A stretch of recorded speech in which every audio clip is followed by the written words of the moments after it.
à décrire une telle ambiance avec des jeunes motivés venant présenter leurs écoles.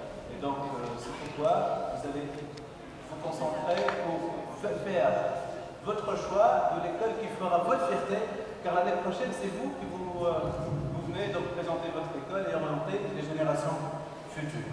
Donc, c'est pour ceci qu'on vient vous présenter SUPCOM, l'école supérieure de communication de Tunis. Donc, déjà situé au pôle de technologie des communications à Basel, dans l'endroit propice des études des ingénieries, donc entouré par les sociétés actives dans le domaine. SUPCOM a été créée en 1998 et elle a réussi donc à être la première et la seule école étrangère à être admise par la conférence des grandes écoles françaises.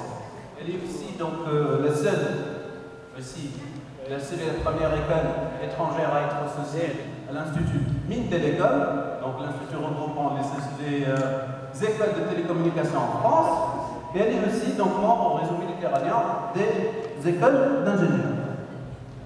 Donc on va passer du cursus et de la formation assurée par SUPCOM. Les professeurs de SUPCOM vous diront que former l'élite du numérique, c'est notre métier historique. Et c'est pour ceci donc qu'elle met à votre disposition cette spécialité, variant de l'architecture des systèmes numériques au réseau mobile, à la sécurité des réseaux, à l'ingénierie des services télécoms, à wireless networks and communications. La formation à SUPCOM se distingue donc par l'ouverture à l'international. C'est un point qui fait distinguer SUPCOM des autres écoles d'ingénieurs en Tunisie. Plus de 60 accords de partenariat avec des instituts de formation et de recherche à travers le monde. Donc les plus connus sont Georgia Institute of Technology en USA. Il y a aussi Télécom Paris Tech en France, Télécom Bretagne, Télécom Sud Paris, Centrale Supélec. Donc là je parle des écoles les mieux classées en France, sont donc pour autant citer les autres, donc à savoir la CERMAT Méca, Télécom Nancy, le TIMAC, les ZEIT, etc. Donc, les trois types de conventions. Il y a la mobilité, la double diplomation et le projet fin d'études. Donc, la double diplomation, c'est quoi? C'est vous passez la moitié de votre période d'études à SUPCOM et l'autre moitié à l'école partenaire, puis vous partez avec deux diplômes, celui de SUPCOM et celui de l'école partenaire.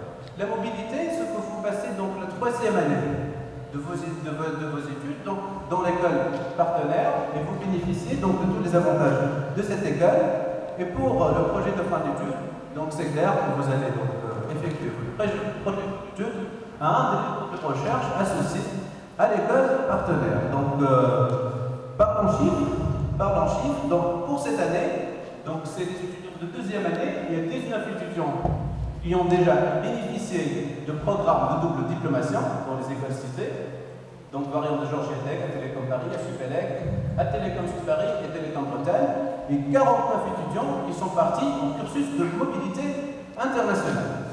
Donc, si le compte est bon, pour une génération de 250, il y a déjà dans les environs de 70 qui partent en deuxième année, il y a la moitié qui va donc rejoindre une formation à l'international en troisième année. Le compte total peut arriver jusqu'à 110 sur 150 d'étudiants ayant au moins une expérience à l'international. Maintenant, on va passer à les piliers de la formation d'un ingénieur à SUPCOM.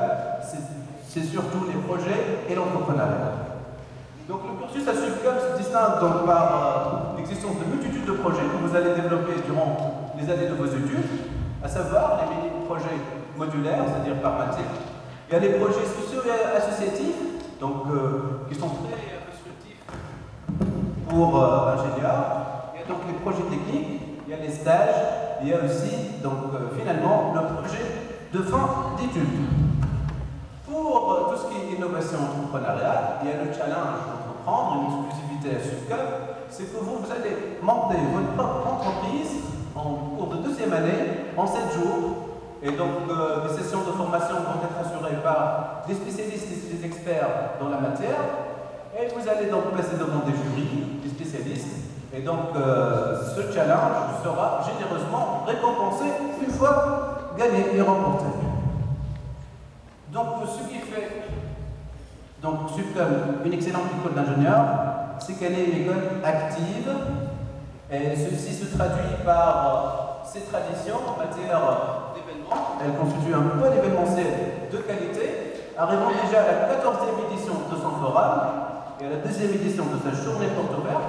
Ces événements, donc, par des thématiques à fort enjeu, débattues par des experts de renom, par la participation d'entreprises de renommée et aussi par une organisation à la perfection. Tout comme notre école, les clubs de Subcom sont très actifs et on peut citer donc les clubs techniques, sécurité, logiciel libre, robotique, entrepreneurial, création d'entreprises, futurs entrepreneurs, junior entreprises et donc les sports et la musique.